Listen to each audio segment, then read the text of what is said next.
1 month in LA, and that was the catalyst for me being like, how do I get to LA? I love the nicheness of what being a Brit and European kind of brings to the US. So I definitely try to home in on that and not create an American version of myself. Forget your month-long August summer holidays, because that doesn't exist over here. Absolutely not. Oh Absolutely my gosh. not. My guest this episode is Ashley-Gianna Hallett, who is the founder of luxury candle brand Ya Thamani and a seasoned professional in brand partnerships and talent management. British-born and now based in Los Angeles, Ashley has worked with brands such as Burberry, Elite Models Management, MAC Cosmetics, Hugo Boss, Fenty Beauty, and Cartier. Ashley is also a mentor to up-and-coming talent in the branding and entertainment industry. Welcome to the Vanessa Podcast, a business and careers podcast where I give you the lowdown on the latest news and chat with influential movers and shakers, top achievers, and all-round incredible people. We explore their viewpoints, how they've got to where they are, and how you can too. I'm your host, Vanessa Podcast, the founder and CEO of The Hill and Girls Talk. We connect the world's largest employers with talented people. We have a global community of over 60,000 women, helping them to level up in their careers. If you want to learn more about how the world economy affects you or how others have made their dreams come true, then grab your favorite drink. This is your time to laugh, learn, and level up.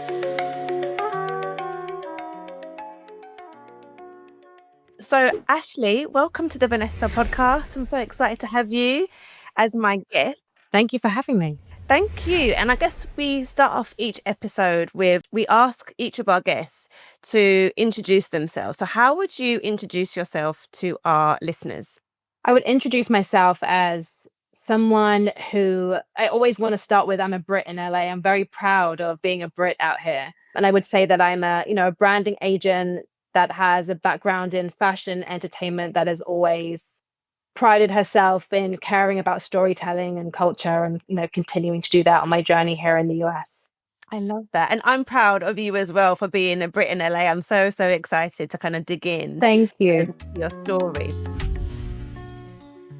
So we actually met at university in 2007 at Brunel University, which was in West London. So when you think back to who Ashley was then, who were you then? And did you have this ambition, and did you see this for yourself to one day be working in Hollywood and living in LA? You know what? I did. I'm very grateful that I grew up with my mom always making sure I understood that the world was my oyster. So I never kind of felt confined to having a career just in South London, where I'm from. So when I was at Brunel, I had come from a background of theatre. So I thought I wanted to be an actress. So I studied modern drama studies of film and TV. And very quickly, it could have been in the first 6 months, I realized that actually I didn't want to do, it was so theoretical. And I was like, this isn't for me, looking at the technical side of this. But I was like, what is it I want to do? When I was previous to that, I was a sixth form and I was doing textiles because I knew I wanted to do something in entertainment, but didn't know what I wanted to do. I was terrible at textiles. I thought I wanted to be a fashion designer. That wasn't for me, but I think that introduced me to knowing that I wanted to do something in entertainment. But by then I was already on my way to Brunel. So I did as many interns as possible in the fashion space. The reason it was difficult was I was very aware of all the other students that had gone to Institute Marangoni or the London College of Fashion. And so I was already a step back from everybody that would had a wealth of experience by the time I graduated. But I wanted to finish uni. I wanted to graduate. So I was in this space, as was a lot of other people, where they're still navigating where they want to go and what they want to do. But I was in this space of knowing that what I was studying actually wasn't where I wanted to go. So I was having to do that on the side while finishing my degree. So it was an interesting place to be in. Yeah, because I think it shows, how tenacious you are, because it's like you haven't got those connections. You're going to have to like graft and get those internships. And I think Absolutely. when I even think back to those days, I think, gosh, like people don't really understand now, like how hard it was right back then, like to get your foot in the door. Because now internships are more accessible. They've got a bit more of a formal process. But back Mhm. then, how did you get your foot in the door in terms of getting internships? Was it like cold calling? Honestly, it was so hard because I also no one I knew was in this industry. It wasn't like now when I'm a mentor now and like when I speak to all my mentees and I'm like, you should speak with this person, or let me connect with this person, or have you thought about this company? Back then, no one I knew was in fashion or entertainment. I was cold calling, I was cold emailing. There wasn't social media like that. It was like Mhm. certain websites that I would go on and trawl through the fashion interns, but also knowing that it was going to be difficult to get those interns because, I was studying modern drama studies with film and TV. So the students that were at fashion school were more likely to get those interns over me. So it was hard. It was a grind, but I took every possible intern I could during those 3 years Mhm. because I knew that I would be behind with everybody else that was trying to enter the same career as me. Fantastic. Thinking about your early career, so I actually remember when you got the role at Burberry. Because whenever I used to walk past there, I used to always think of you actually. Oh, So I I love remember that. when you got your role at Burberry, and then also you went to Elite Model Management. So what did Yes. those roles teach you about the fashion world? So they taught me so much, and it was so different in terms of both in the fashion industry, but both teaching me two completely different things. So, for example, at Burberry, it really taught me about brand excellence. Everything at the brand was to the highest level, from their office on Horsebury House, which is stunning, Yeah. stunning building, to how they executed brand campaigns, to how they shot a campaign, to the details when they're focusing on certain products, a button, a collar, to their runway shows and how they execute those, to the actual building itself, the cups, the pencils, the tables. Honestly, everything about Burberry was to the highest excellence. And I was very blessed to come out of university and for that to be my first role, because I feel like it gave me this incredible grounding experience that I would be able to utilize throughout the rest of my career. But I also remember one of my bosses being like, just remember, not every job is going to be like this. And I was like, I know what you're talking about. Because in my Yeah. head, I was like, this is all I know. Like, Yeah. this is incredible. But Yeah. yeah, it really gave me that experience of understanding how a global fashion house works and every facet of that. And there are still things that I reference to this day in my career and working and referring back to things that I learned at Burberry that just stayed with me. And then at Elite, it was understanding the chaoticness of the fashion industry. There's so much going on. It's everything that people see in the fashion world, you kind of see the end outcome, but Yes. when it comes to working in the modeling industry, there's a lifetime of things that happen before then. It's working with models who have just been scouted and have never set foot in a modeling agency, let alone know what Vogue magazine is, and teaching them how to walk and how to do castings. It's also, supporting them through fashion weeks and fittings and all of the things. It's a lot going on. And, these are young men and women. I worked in the women's division, but which I feel like is harder on women's personally, is in my opinion on that. But just kind of supporting them through that process. But at Fashion Week, for example, you have hundreds of girls flying in from all over the world, and castings and shows and scheduling and logistics. There's so much going on. So it really showed me just the gruelingness and the late nights and the early mornings and everything that kind of happens before you watch a runway show online and see all these beautiful models walking down. There's been a lot that's happened up until that point. Yeah, because I think people just think it's glitz and glam, but like you're saying, it's Yes. a lot of sacrifices, I'm guessing, that you have to make. Yeah. Yeah, for sure. Thinking back from there, so you've kind of worked in, I guess, sort of fashion, and then you kind of moved into entertainment and talent partnerships. So brand partnerships, celebrity casting, entertainment marketing. So I'd love to know like how you made that transition, and then what is the reality in terms of making these deals behind the scenes. So I guess the first thing is, how did you sort of move into this area? I always say my journey has not been a linear journey whatsoever. Yeah. I even starting off at Burberry, which I was a huge moment in terms of opening my eyes to the possibilities and also working with such a respected brand. I feel like I had a really great foundation working there for a few years. So in London, my positions were very much fashion based, casting based. I understood that a lot of the bigger named talent were US based. So I think that sparked my eye in terms of just like understanding that all the biggest campaigns, the biggest celebrities, everybody was kind of like mainly LA based. Mm-hmm. So it essentially is what was the catalyst of wanting to move to the US. Now, my decision was, do I go to somewhere like New York and stay in fashion or maybe move into more editorial? But can I deal with the weather in New York? Absolutely not. So I was like, Yes. I don't think that's going to work for me. So then there was LA, and I understood that was more entertainment focused. So I started applying to more entertainment based roles and kind of landed in a management role where I was still doing brand partnerships, but for a management company. And that's kind of where my career shifted to be more so talent and entertainment than solely focused on fashion. Obviously, within that, I was still doing a lot of fashion deals and partnerships, but it was primarily in an entertainment and management company. So that was the shift to my career once I moved to LA.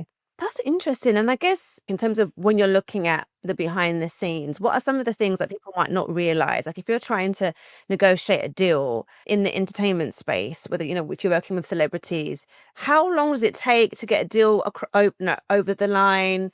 What are some of the challenges? And I guess because you're working with maybe sort of lawyers, managers, agents, and so many different people, it seems chaotic. I'd love to know a bit more about behind the scenes and how you navigate that. Honestly, you'll be lucky if you have a lot of lead time. I mean, we all wish for a lot of lead time when you're working, on deals, but somehow something is always scrambling at the last minute. So it really does depend. There's a lot of conversation that's going on beforehand. And sometimes, a brand could be reaching out to you directly with an idea in mind. A lot of the times it's also going to a brand and sparking that conversation and introducing them to a vision.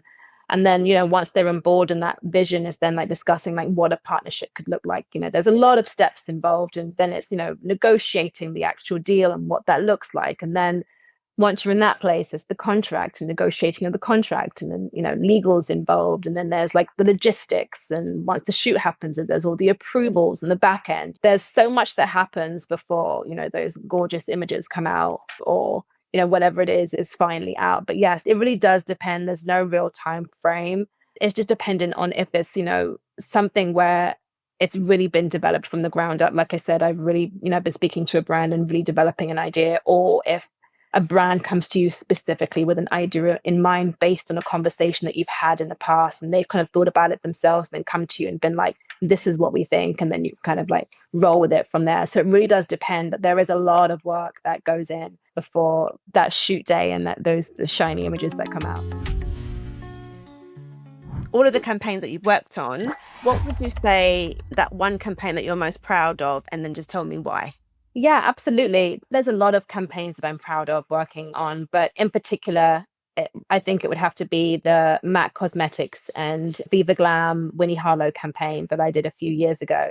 And one of the reasons as well that it's also a proud moment and important to me is years prior to that, when I was at Elite Models, I had actually bumped into Winnie backstage during London Fashion Week. And I approached her and I was telling her how beautiful she was. And I just wanted to introduce myself and say hi to her. And I kind of came back to the agency and I was like, oh my goodness, I just met this model. She's incredible. Her name is Winnie Harlow.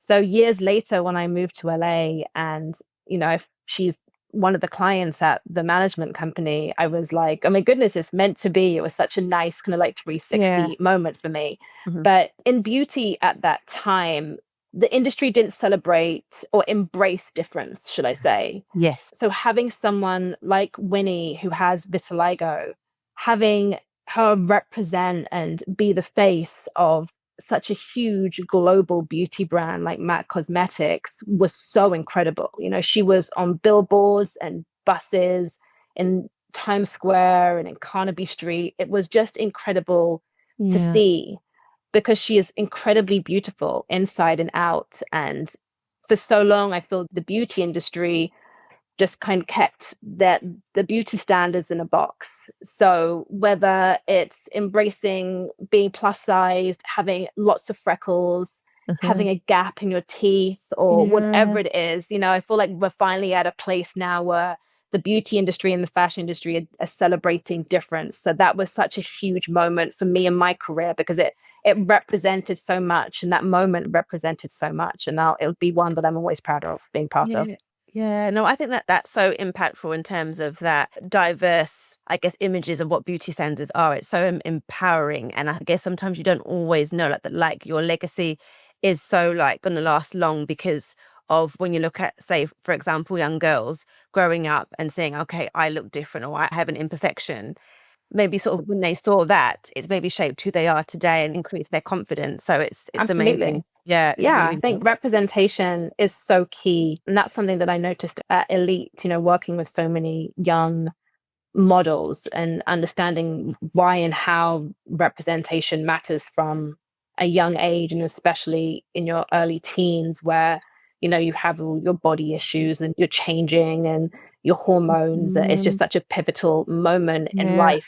So I think seeing yourself represented across the board and seeing acceptance across the board is something that I figured out and noticed early on about the industry and what it was lacking. So it's great to see the change now, but that's why that moment represented so much. I love that. I love that. I want to talk about how you work with talent. So you work with some incredible talent. So you mentioned Winnie, and there are many others. What I wanted to find out is like, how do you, because you're really working in the business of people, right? You're like, developing relationships with people. They trust you with whatever campaigns or work or partnerships that you are sort of bringing to them. But how do you maintain like developing friendships with them, authentic connections, but then also maintaining that professional aspect? Like, how do you juggle those two conflicts? I think it's about being really authentic and real, I've worked with lots of different talent across the board, and I always try to be really real and human with them. Yeah. I think we're in the business of there being a lot of yes people when it comes from being management or an agent. And to develop their career, and it's not even about just gaining the trust, it's about them understanding that their best interest is always at heart. So it's having the relationship where you can be really real and honest and have those boundaries where they see you as human and you see them as human. It's a two-way street. So no matter the level of talent that I'm working with, I think that ground level respect, or I respect you as a human outside of what it is that you do, and you respect me as a human outside of management or an agent or whatever it is that I'm doing. And that communication there is the foundation of a strong relationship, both in business and like personally as friends as you may be. Yeah, I get what you mean in terms of, because I love that, like you're dealing with humans. It's not like, even though it's a professional environment, but they're human beings, they have feelings, they have anxiety. So you've got to make sure you have that human connection and treat them with care. So I think that's really For sure. important. But it's also the other way around. I think when you think about being an agent and management, it could be a publicist, whoever you are, we're also human as well. I think that's super important to kind of recognize. And that kind of taps into something bigger. It's a conversation that some of my friends and I have in terms of like mental health. Mental health is extremely important to talent, but it's also important to the teams behind the scenes who are kind of working tirelessly to make things happen for clients. So I think that understanding across the board is vital and is key. Yeah, it's a two-way street. Absolutely. Yeah, for sure. Absolutely. Yeah. You've connected brands like lifestyle brands like Patron, the tequila brand, and other lifestyle brands with talent. And we're seeing a lot of that in terms of, I guess, products, sort of looking at celebrities or the term influencers to kind of help have a partnership with their brands. How do you, like, so say if, when Patron came to you and said, we want to partner with talent, what is your thought process on understanding what talent would be the right fit? And I guess I'm thinking about, there might be some listeners or viewers who maybe they are talent themselves, right? And they don't necessarily understand what brands are looking for when they're trying to identify the best fit in terms of talent. So I'd love to know like your thought process on that. It's so different for every brand. There's really not like a one size fits all. So when I was in London, I was working on projects where I was working on castings for brands like Faye, which is an Italian brand, and Ivy Park, for example. And it could just be that the brief is looking for talent that's current right now. It could be as simple as that, doing a campaign, our budget is this amount, and we're looking for, an age demo of this. They kind of like give their specs as to what it is that they're looking for. But then sometimes it's more so us giving them suggestions based on knowing the direction the brand is moving in. Yeah. So Patron, for example, that was putting together names of like tastemakers for that particular project, and kind of like maybe stepping away from what they had traditionally done in the past and focusing more on influential people that aren't traditional celebrities. That could be a stylist, it could be a designer, plus an actor, a TV host, people with really strong and cool ecosystems. So it really does depend when you're matching talent with a brand, because sometimes brands already have an idea in their head of what they want.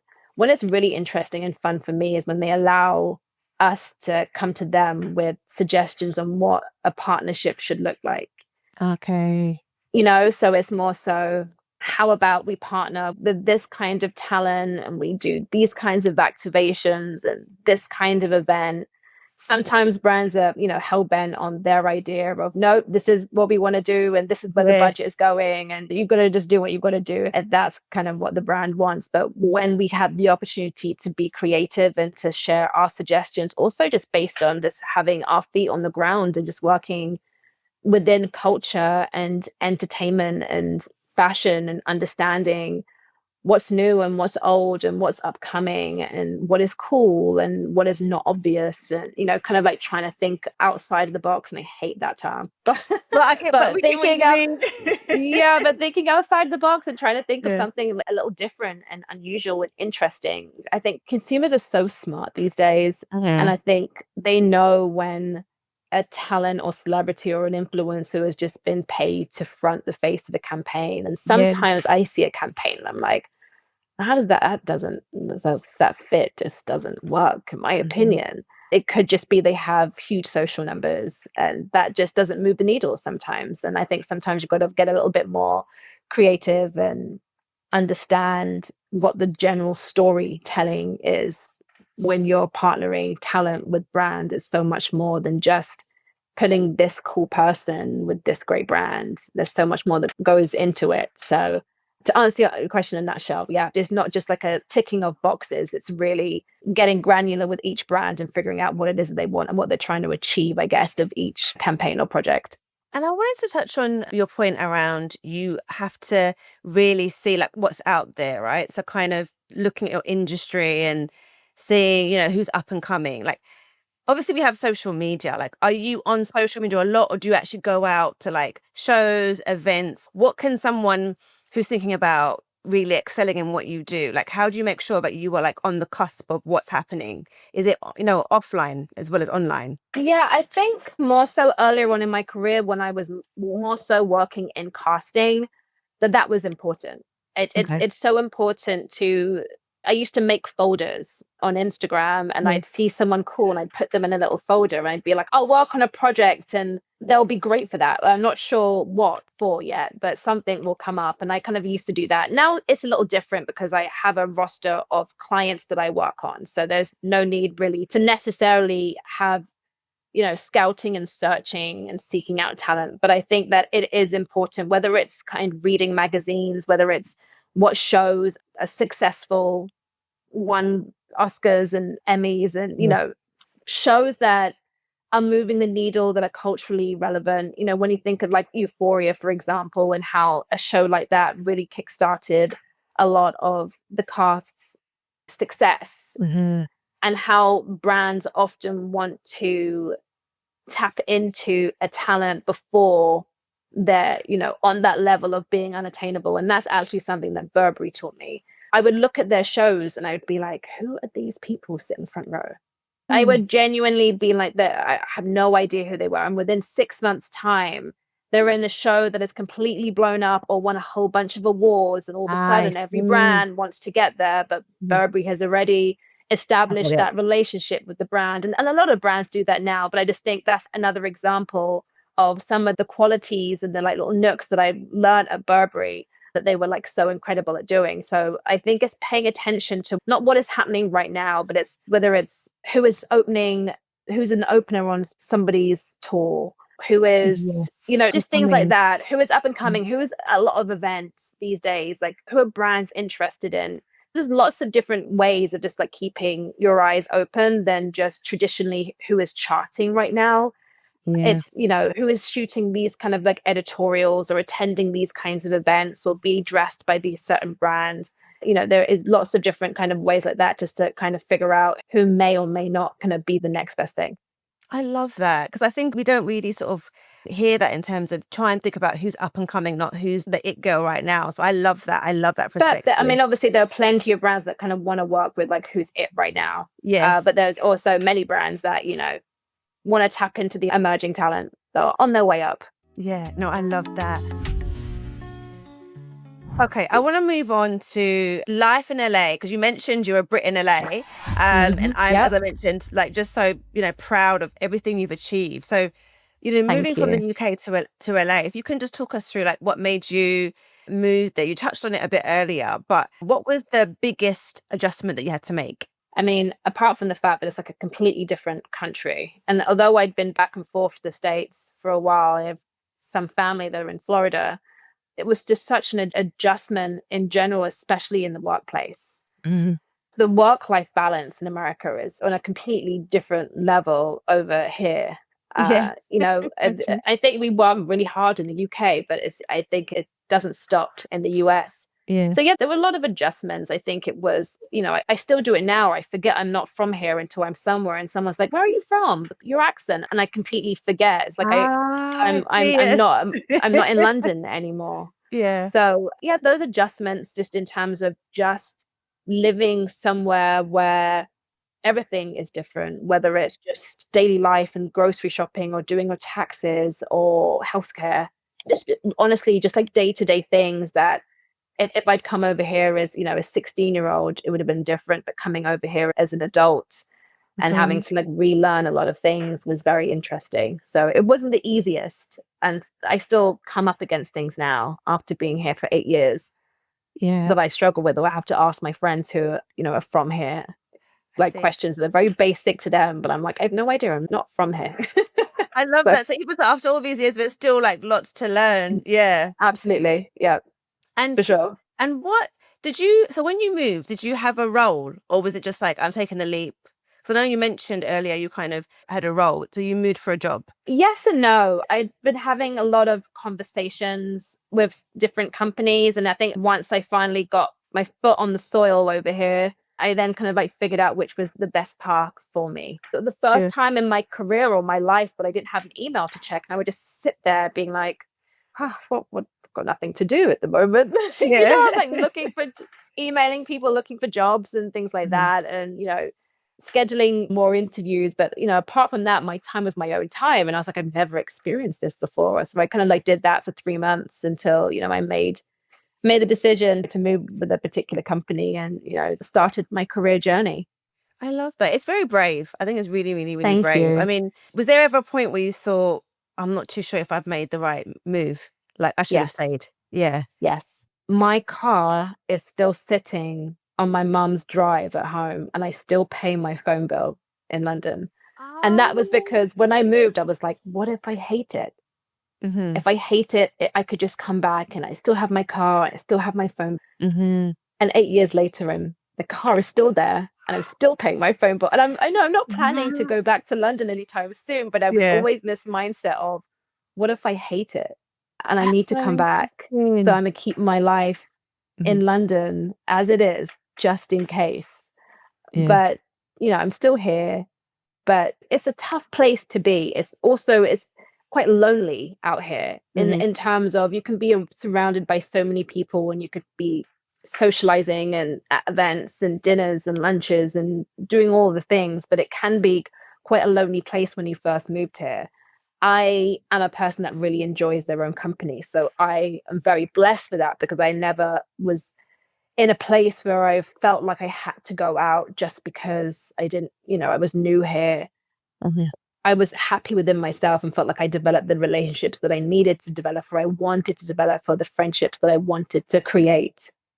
But, I know a lot of people where it's the other side, and, because it's such a lonely place, sometimes you just find yourself just kind of trying to be out and networking, and people can be strange out here in terms of networking and just caring about what it is that you do for work. And that's one thing I do miss, is it's not as authentic as it is at home in London in terms of meeting people. I very much, all of my friends that I grew up with, we all had incredible positions, but I don't think any of us thought about it or cared back then, Yes. who worked for what magazine, who worked for what brand. It was just, we were just all really great friends, like doing really great things. And it's still, very much the same when I'm back in the UK now, but it's very, very much in the US based on what it is that you do and perhaps what you can do for other people. And I probably still struggle with that a little because it's so inauthentic and just not what I'm used to in social settings. Yeah, because I'd love to touch on that. So how do you then build like your tribe and community in a place like LA?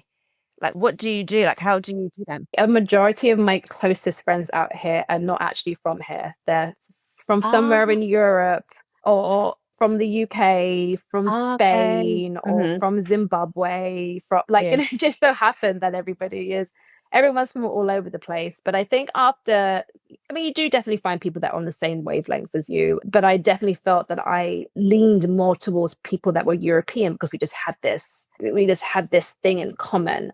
But Mhm. also, the company that I started working at when I first moved here was a British company. So a Oh, majority of us were sweet. Brits, which was also nice for me, and probably one of the reasons why I wanted to work there, because it was home from home, like working there.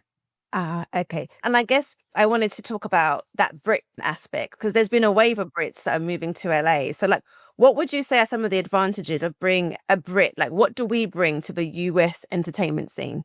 I think there's a taste level that only exists in Europe, and that's not to say that America or anywhere else in the world doesn't have taste. It's more so there's just a particular European taste level that only exists there. And I love that I can bring that to the US, and I love that I can bring that into anything that I work on. There's so much from being a Brit in terms of the way in which I work, the way in which I speak, the way in which I hold myself, those things that, is coming from being in the UK. So there's some personality trait, but there's also just a wealth of knowledge and experience of working and in corporate life and fashion and entertainment in the UK, and bringing some of those pieces to the US, because everything is on such a global and a huge scale over here that it almost just feels broad and commercial.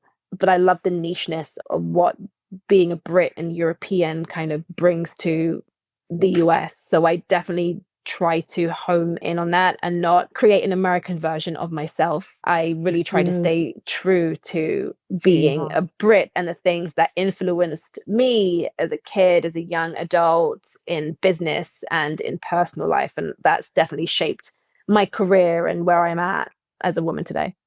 I love that. And I guess, if for somebody who maybe a Brit or based in Europe and they're considering making it the move to the US, what would be your real talk piece of advice to them? I would say that you would, especially if you're coming from Italy, forget your month-long August summer holidays, because that doesn't exist over here. Really? People Um, don't really have that. They don't. Absolutely not. Oh my Absolutely gosh. not. So people are like around working, they're not like off in the summer Yeah. breaks.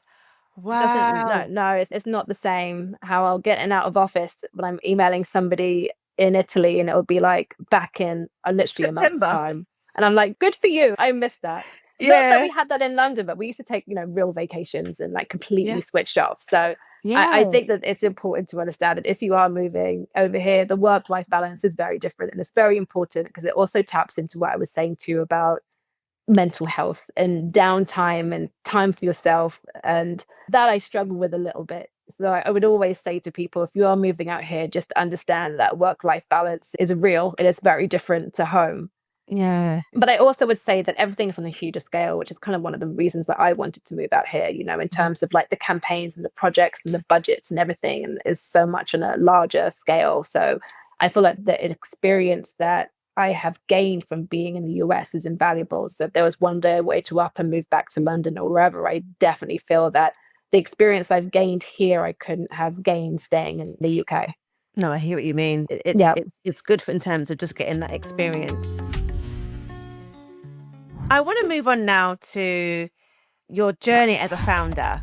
So you set up Ya Thamani 2021. What is the origin story? So it's a candle brand, a Yes. luxury candle brand. And can you just talk us through your origin story and like how Yeah. you made it from idea to business? Yeah, for sure. I spent my entire career, whether it be building opportunities and brands and moments for talent. And I really wanted to do something for myself. And it was during COVID, really, that this idea came up. And I wanted to create something for myself. I didn't know what it was. I would walk around my house being like, what do I want to do? Like, Mhm. what do I want to build for myself? And I remember talking to one of my best friends, and she was like, "Oh, I can imagine you're probably at home with some R&B playlist on, the lights are down, you've got a glass of red wine, and you're burning a candle." And I was like, "Wow, that really is me every night." So I Oh, was thinking about it, she and I was knows. like, Yes. "Yeah," and I was thinking about it, and I was like, "Wow, that is really me." And I was like, "I want to create wine."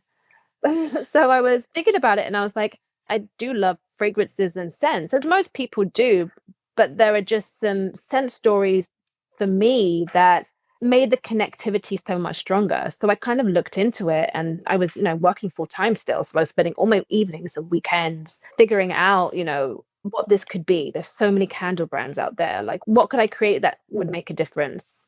Really. I spent a lot of time doing research and thinking about what did I want to create that represented myself? What would I be proud of? So, that's, when I came out with Ya Thamani, and which means precious in Swahili.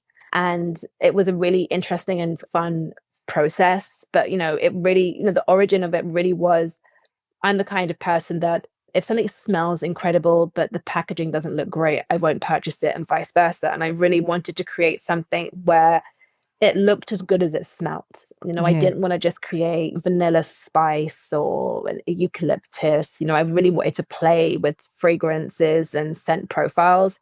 So it was a really, really fun journey for me to do that. So that's essentially, what I created during that time. So I'm very proud of what we have now, but it definitely did come from me wanting to create something that I felt was a true representation of and a labor of love also of me. So that's kind of where it came from. And that's incredible when you think about, okay, being a Black British woman in the US and having this idea. So how did you navigate funding, producing production, and then getting into stores? What was that like? It was really tough and I did so much research and honestly I knew what I was going into, and I was happy for this to be a slow burner as I navigated this whole process organically and built a community organically. I was bootstrapped. It was a one-man band and one-woman band, shall I say. I really was figuring it out along the way. So grants and all those things, it's just so difficult. There are lots of brands that it would grants that were focused and specific to minorities or the Black community and things like that. But the amount of applicants, it was just so hard to kind of be noticed in those situations. So we were bootstrapped and figuring it out and making it happen and applying to what we could and getting the visibility that we could. But it was tough. It was really difficult. And we were very blessed to have been supported and championed by 13 Moon from the beginning. So, we had that retail space and that opportunity, which was huge for us. I think with a candle brand, it's tough because we can explain all we want in terms of the feelings that you get from this fragrance and the notes and the profiles and beautiful imagery, but you still can't smell it through a screen. So Yeah. it's hard. So having that retail space where you can talk about all of those things and then someone can go into a store and physically smell it and then make that decision to purchase it and to become a customer and have repeat business was incredible and really game changing for the company. And what would you say has been your proudest moment as a founder? I would say one of our proudest moments is being in Allure magazine. It was the cover with Chloe Bailey and being editor's number one choice of their favorite products. Amazing. That was really incredible. They reached out and asked for assets and Wow. didn't really quite know what I was expecting. But I think as a small brand that doesn't have a publicist, waking up to those kinds of emails or getting a notification that there's been some kind of press mention is, it's a really incredible feeling because there's so much work going on behind the scenes. And it's not to say that I only congratulate what has been created when the mention has come from someone else. I congratulate myself and, what I've created all the time. But it's really nice when it's on that kind of global level. And it was print as well, which was also really special. So Oh, that's I awesome. have like 10 copies and like sent them to everybody and put it on the wall. I was going to say, make sure you frame it Framed because it. it's so I did. I important. did. I Yeah. absolutely framed it. I was very proud of that. Yeah. Oh, I love that. I love that. And I guess in terms of the founder journey, I guess what's one thing you wish someone had told you before starting a product-based business? So much because I don't come from that background. I come from working directly with talent and branding. And so all of that was easy for me. I love the designing process, the putting together the scent profiles, all of that stuff. And then it came to like logistics and operations and finance. And it was just like, okay, I don't understand this. And, being a small business, we would outsource what we needed rather than like having a full-fledged team. We were a small business. So there was just so much that I had to research and that I learned along the way. And, whether it be like working with an attorney for something or whatever it is, it was certain questions that would come up. Just checking that you've sorted this. And I'd be like, what is that I needed to do? Luckily, this Yeah. was before I started, and it was like going through like all these things with checklists of like what needed to be done. And yeah, there was definitely moments where it was just like going through things. It was like, I'd never even like heard of that. Tell me again, what is it I need to do Yeah. You or have to figure learn. out? So it Yeah. was definitely like learning on the go, but it is part of the journey. And it's been stressful, I can't lie, but it's also been extremely rewarding. And it's so nice to have, whether it's like repeat customers or people that you don't know talking about how incredible the packaging is, or how the gift that they bought for their mother or aunt or whoever it is loved the fragrance, or it was a wedding present for someone. When I get to hear these stories from people who aren't my friends, who don't owe me anything to tell us about the business or the product, it's really special just to kind of like get that kind of feedback, and it makes it all worth it. Indeed, indeed. Like the impact that you're making. Um, Mhm. I want to pull back the curtain on, I guess, the showbiz industry a bit. And, one of the questions I had was in terms of like the biggest misconception people have about entertainment and Mm. fashion. What would you say? And it's all glamorous, and it's Yes. absolutely and definitely not. Yes. There are definitely moments that Mm. are, and I touched on this earlier in our conversation, and I just think that there really is a lot that goes on behind the scenes, from the negotiations to the contract to logistic to approvals. There is just so much that happens on the back end. So I think that that is the least glamorous side, is kind of like handling all of those really stressful moments. Because also the bigger the talent, the more stressful everything Yeah. kind of is. That's just how it goes. Yeah. But I would say that that's the biggest misconception, is just also that it's easy. Models, for example, I would always be like, oh, people would be like, it's, they're just walking a runway. How hard can it be? And I'm like, you have no understanding how like grueling it is to be a model and to turn up and look stunning, after, it's tough work. And Mhm. I applaud them because I understand how grueling and difficult, both mentally and physically, it is for models or just entertainment in general. Even like what I do, it's just like, I may post about the nice things, the shows, the events, or whatever it Yes. is, but I'm not posting going through contracts late at night and going through approvals or chasing on emails, or it's all the things that kind of happen that stress you out behind the scenes. So there's a lot that goes on, but it always comes out and it's always beautiful, and you're like, oh, it's all right. it, The hard it work looks and the it looks pain is worth it. amazing. It paid off. We got there in the end. There were tears along the way, but we definitely got there. It sounds like a roller coaster indeed. I want to wrap up the official part of the podcast around like just reflecting on your career journey, which has been incredible, and your legacy. And what would you say is the thread that connects like every chapter of your career, all of your roles and your experiences, all of your projects? What is the common thread that you would say? I would say passion. Mhm. The reason I say passion is because it is a really grueling industry where you can kind of get lost in the source, which I've always said, especially being in the US and being in LA. I've always really cared about what I worked on. I cared about the models when I was at Elite. Like I cared about them personally to make sure they were okay.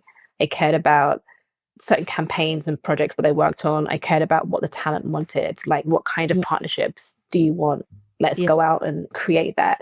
I have a passion for the end result of what I do. So I think that that teamed with knowing that the world is my oyster and that I was never confined to one thing and wanting just to grow within that. That has been the thread, is being the possibility of what I can become and what I could do. I never was like, oh, I could never do that or I could never move there. You know, me even moving to LA was I even have moments now where I'll be in a car and I'll see the Hollywood sign and I'm like, oh my God, I made it. And by Yeah. made it, I mean, I made it to LA. Like Yes. for years, I couldn't figure out how to do it. It's difficult with visas and all the things. And I was like, this is incredible. Like I'm here. Like I had this dream and I made it happen and I'm living my dream now. And I think that is important because I think a lot of the time we don't stop to smell our roses. We don't stop to accept our flowers. Mm. We have a goal, we reach it, and then it's what is next. And I'm trying to learn that no matter how big or small these milestones are that I achieve, I need to stop and congratulate myself because I'll burn out. I'll be I think we'll all be very unhappy people if we don't stop to realize that we are doing great and we are hitting these milestones, and we need a beat to realize that and accept that and take note of that before you move on to the next thing. So that's kind of been my thread, is just that constant remembrance of when I was at uni at Brunel and I Mhm. came and did 1 month in LA, and that was the catalyst for me being like, how do I get to LA? And I've Wow. just kept that from that, you know, those 2 weeks, sorry, that I did, those 2 weeks that I did in LA at Brunel. Mhm. And that's been my thread, is the possibility of what my life could be and never wanting to pigeonhole myself. I love that. I love that in terms of, especially around that reflection piece, because even I'm guilty. I'm always on to the next thing, the next thing, the next thing. But actually, it's like, it's so important to just have some time to reflect, like looking at your journey, thinking from Brunel in 2 weeks to now, thinking it back to Ashley then would be like in awe of where you are now, right? No, yeah, young me, I think about that. I think young me Mhm. would be really, really proud of Yeah. where I'm at today. Yeah. So I stop and smell the roses when I can. Oh, I love that. I love that. So we're going to go on to, we wrap up every podcast interview with a quick fire round. So I'll just give Okay, you some quick let's do questions it. that you get to kind of have a bit of fun, and then just let me know like either or what your answers are. So the first question I have is LA brunch or Sunday roast in London? Oh, Sunday roast in London. Yes. Ah, Gotta okay. love a Yorkshire pudding. Exactly. Like, nothing beats that. Nothing beats that Nothing at beats all. that. You can get a Ah, roast out here, but it's not the same. So yes, Sunday roast in London, but I mean, I do love a LA brunch, you know, on a rooftop. But you know, if I had to choose, Sunday roast in London. fantastic. And then the next one is the first celebrity you were starstruck meeting. Oh, this was so long ago. I would say Naomi Campbell. Oh, I can imagine. Wow. Yeah. It was years ago at the Fashion for Relief show, which was the charity show she used to put on a long time ago. And when I used to work as a dresser, this was during my time of trying to get all my like fashion interns in. Oh, wow. And I Yes. was dressing her and Kate Moss backstage in Wow. Alexander McQueen, and I'll never forget that. And her aura was just so strong. It was more so just how professional she was and how she held herself. That was what I wouldn't necessarily call it starstruck. I was in awe of just her general presence Wow. was so captivating. So I think when I think about young me and who I was starstruck by, I would say that was the situation. But I'm very blessed to be in a lot of situations where I wouldn't necessarily use the word starstruck. It's almost like that moment of, wow, it's really incredible to even be in a place in my career where I'm in rooms with these people. Yeah. Definitely pinch me moments. A scent that instantly reminds you of home. Oh, I love this question. I would say an open fire. My mum Yes. has a real Favorite. fireplace at home, and during the winter and at Christmas, You'd always get the logs out and, Oh, I love that. start a fire, turning the logs. Mhm. And it's just this like heavy, it's actually the inspo to SE23, which is one of my candle scents. It's got like tobacco in there, and that's where the idea came from. But that kind of like smoky, woodsy smell of an oaken fire burning is a core memory for me, and still is now. When I go back to London, it's the first thing I do is I'm like, let's set the fire on. I love that. Very, very British, right? It is, by the fireplace. Love Yeah. it. What is the one beauty or style essential that you swear by? Always an oversized blazer. I've been like that since the beginning of time. Okay. So That's you it. were with that trend from time. Okay. Yeah. Always. I'd like Yeah. my dad's old blazer or whoever it was. It was an old, oversized, huge blazer. Yeah. Oh, brilliant. And what is your dream collaboration for your candle line? It's not necessarily a person. I feel that it would be, maybe it's with a museum around a specific artistic drop, Oh, or I a love that. set designer that is curating a mood from a scene from something, or a European fashion house. It's not necessarily a celebrity. It's more likely to be a tastemaker that has something to do with architecture or something, or fashion. So yeah, I don't have a specific person. Like, for example, like I love Des Edlin and all the things that she does, and I've been to a lot of her installations and exhibitions, and something in the world of style and interior and a museum, something curated. So you don't have one thing in mind, but I am manifesting something in that space. Yeah, I love that. Oh, thank you Yeah. so much. You've been an amazing guest. The time has just gone by so quick. It So has. This has been so cool to catch up. Thank you for having me on here. thank you. Thanks so much.